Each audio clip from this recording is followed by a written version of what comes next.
Champion ఇప్పుడే ఈ movie చూసొచ్చా. నాకైతే యావరేజ్గా అనిపించింది. ఇంకా స్టోరీ గురించి మాట్లాడుకుంటే మన హీరో కారు వేసుకుని బందర్కి ఒక పని మీద వెళ్ళాలనుకుంటాడు. బట్ బైరాణపల్లి అనే ఊర్లో ఆగాల్సి వస్తుంది. ఇంకా మన హీరో బైరాణపల్లి ఊరికి వెళ్ళాక ఏం జరిగింది అనేది ఈ మూవీ స్టోరీ. ఈ మూవీ అయితే 1948లో రజాకర్ కాన్సెప్ట్ మీద జరిగే స్టోరీ ఇది. ఇంకా మూవీలో ఫస్ట్ హాఫ్ అయితే ఏదో అలా వెళ్ళిపోతూ ఉంటుంది అంతే తప్పించి స్టోరీ అనేది పెద్దగా ముందుకు వెళ్దు. ఫస్ట్ హాఫ్లో మన హీరోయిన్ అనస్వర రాజన్ ఎంట్రీకి చాలా టైం తీసుకున్నారు. ఇంచుమించు 1 hour అలా పడుతుంది హీరోయిన్ ఎంట్రీకి. ఇంకా హీరోయిన్ వచ్చాక సరదాగా వెళ్ళిపోతూ ఉంటుంది మూవీ.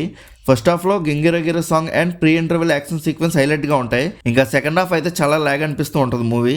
స్టోరీ కూడా చాలా ప్రెడిక్టబుల్గా ఉండడం వలన స్క్రీన్ మీద జరిగే సీన్స్కి మనం సరిగ్గా కనెక్ట్ అవ్వలేము. ఇంకా మనం చూస్తున్న ప్రతి సీన్కి ఇంకెంతసేపు లాగుతారో ఈ సీన్ అని అనిపిస్తూ ఉంటుంది. మూవీలో ఎమోషనల్ సీన్స్ కూడా సరిగ్గా వర్కౌట్ అవ్వవు, ఏదో ఒకటి కానీ అన్నట్టుగా అనిపించింది నాకు. ఇంకా మూవీ స్టోరీ సెకండ్ హాఫ్లో మ్యాక్సిమం ట్రాక్ చేసుకుంటూ వచ్చి సడన్గా క్లైమాక్స్లోకి వెళ్ళిపోయినట్టుగా అనిపించింది నాకు. ఈ సెకండ్ హాఫ్లో నాకు బాగా నచ్చింది ఏంటంటే Razakar fight and father sentiment చాలా బాగుంది. మూవీలో మెయిన్ స్టోరీ అనేది బాగానే ఉన్నా ఎగ్జిక్యూషన్ దగ్గర తేడా కొట్టింది. ఇంకా ఈ మూవీ ట్రైలర్ చూసాక అనవసర రాజ్యం పెద్దగా కనిపించదు, జస్ట్ ఫస్ట్ హాఫ్లో ఫ్యూ సీన్స్ అండ్ 2 songs కనిపిస్తుంది అని అనుకున్నా. కానీ పర్లేదు, మ్యాక్సిమం మూవీ మొత్తం కనిపిస్తూనే ఉంది హీరోయిన్. ఇంకా మన హీరో రోషన్ స్క్రీన్ ప్రెజెన్స్ అయితే చాలా బాగుంది. మెయిన్గా ఫస్ట్ హాఫ్లో గన్ చేస్తున్నప్పుడు మామూలుగా లేదు ఎలివేషన్ అక్కడ. ఇంకా రోషన్ అయితే యాక్టింగ్లో చాలా డెవలప్ అయ్యాడు పాస్ట్ మూవీస్లో కన్నా. ఇంకా ప్రొడక్షన్ వాల్యూస్ గురించి మాట్లాడుకుంటే ఎక్సలెంట్గా ఉన్నాయి ప్రతి ఒక్కటి. ఇంకా కోట పడిపోతున్నప్పుడు వచ్చే విఎఫ్ఎక్స్ అనేది అస్సలు బాగాలేదు, క్లియర్గా తెలిసిపోతుంది అది విఎఫ్ఎక్స్ అని అక్కడ.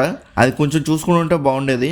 ఇంకా యాక్టర్స్ పెర్ఫార్మెన్సెస్ గురించి మాట్లాడుకుంటే అందరూ చాలా బాగా చేశారు. ఇంకా సాంగ్స్ అండ్ బీజిఎమ్స్ గురించి మాట్లాడుకుంటే మిక్కీ జమీర్ అయితే తన 100% ఇచ్చాడు ఈ మూవీకి.